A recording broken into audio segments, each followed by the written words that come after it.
দেখো ঘর দুয়ারের কি অবস্থা। এই যে তো সব জায়গায় এখন বাজে হচ্ছে 1:45।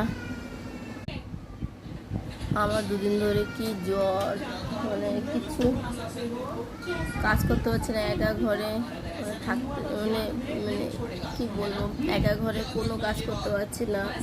খাওয়া দাওয়া তো দূরের কথা, রান্না করে দেওয়ার মতো কেউ নেই। আমি, আমার বর আর আমার ছেলে। এখন দুটো বিস্কুট খেয়ে ওষুধ খাবো।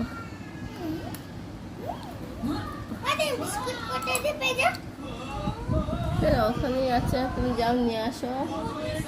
তুমি খাবে? আমার ছেলেটাকে দেখা কে দেখবেন, আমাকে আমি খুব কষ্ট করবো, কষ্ট করে দুটো খাওয়াচ্ছি ওকে। আমার সাথে থাকতে থাকতে না ওরও শরীর খারাপ হয়ে যায়। এখন ওয়েদারে এত জ্বরে, মানে ঠান্ডা জ্বর, তো কেমন যেন জ্বর হচ্ছে আর